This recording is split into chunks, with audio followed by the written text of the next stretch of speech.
किया गइल सावन लागे मने भावन साल भर में सबसे हिना हाथे पार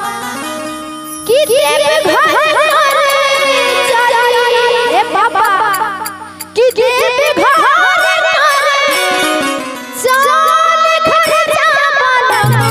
आइए पत्नी अपने पति से कौने भाव में कहतिया का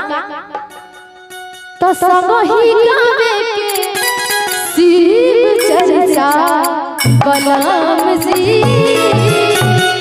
आइए सब कोई जाएगा मीठे में ताली के साथ करेंगे क्या ताली मीठे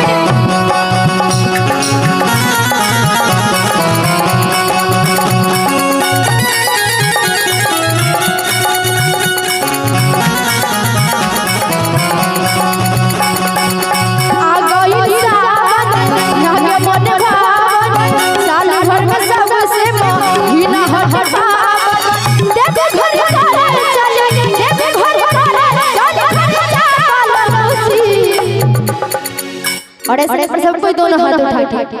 कि देव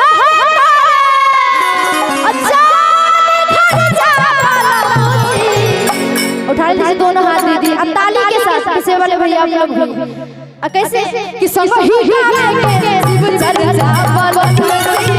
सब ही गाएंगे शिव चर्चा बलराम जी सब ही गाएंगे शिव चर्चा बलराम जी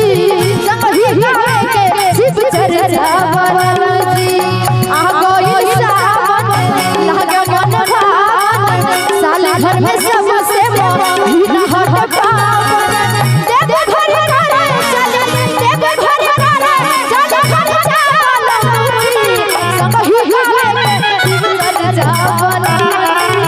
सब ही गाएंगे शिव चर्चा बलराम जी सब ही गाएंगे शिव चर्चा बलराम जी सब ही गाएंगे शिव चर्चा क्या बात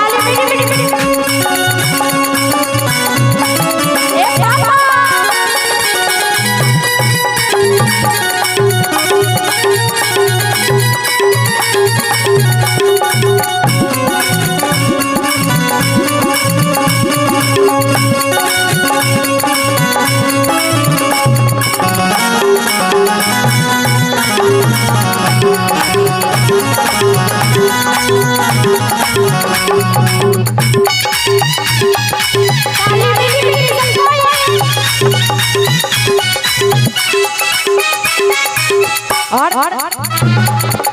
भोला ले भगवती में काकिना सरहिया बोल बम बोल रहत जाइया कानिया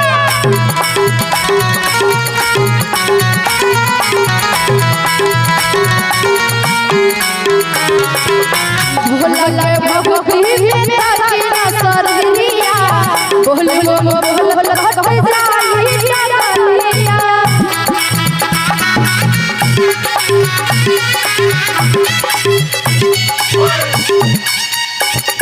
और घूम घूम खाना जाए घूम घूम खाना जाए बलराम जी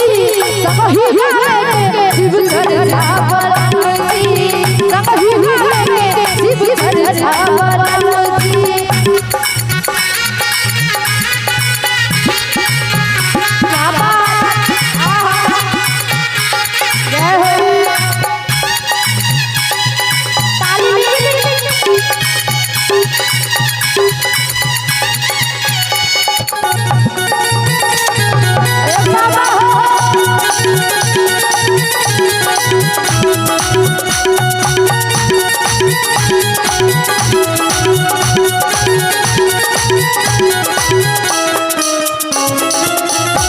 और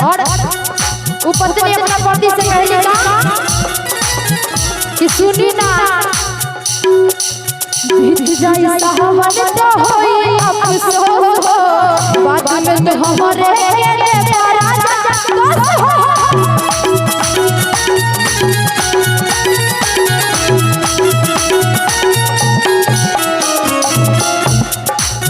बीत जाए सावन तो होई अफसोस हमरे रे बोला दोस्त हो।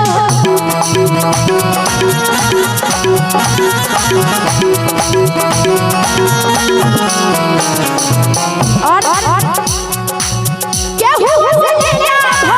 क्या हो हंसलेना हमरे जाना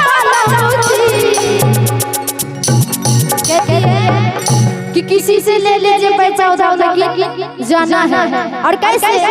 कि क्या हो हंसलेना